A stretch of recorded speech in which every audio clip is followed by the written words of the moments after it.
세상은 온통 감각으로 이루어져 있습니다. 빛, 소리, 맛, 촉감, 향기. 이 모든 감각은 사람마다 다르게 인식되고 다르게 표현됩니다. 누군가는 색으로 세상을 기억하고 누군가는 소리로 장면을 떠올리며 어떤 사람은 단어와 문장으로 감각을 바로 의미로 전환합니다.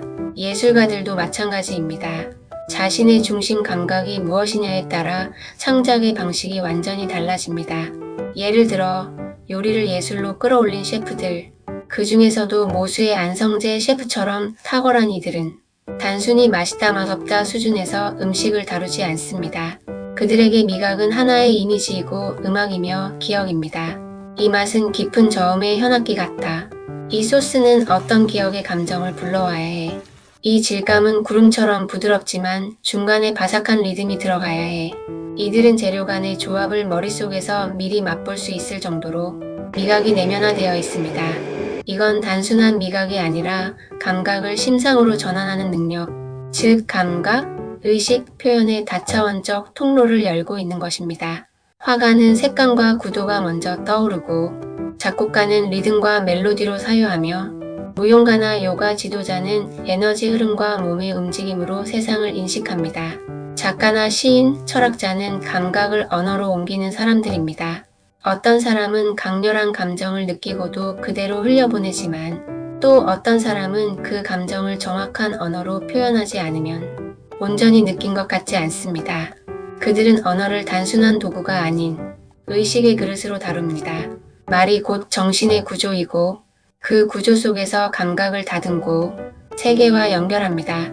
감탄이나 감정이 와 하고 터지더라도 그걸 언어로 표현하고 싶고 그 표현 안에 정확한 울림이 있길 바라는 사람이 있습니다.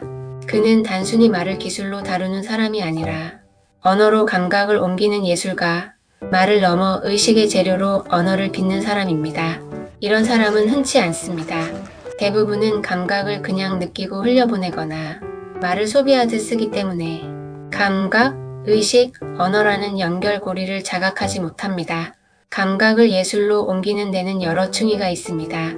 감각을 느끼지 못하는 사람, 감각을 느끼지만 지나치는 사람, 감각을 이미지, 음악, 언어로 떠올리는 사람, 그것을 표현하려는 사람, 표현을 기술적으로 아름답게 해내는 사람, 감각에서 출발해 표현까지 도달하려면 반드시 자기 내면을 깊이 관찰하고 표현력과 기술을 꾸준히 연마해야 합니다.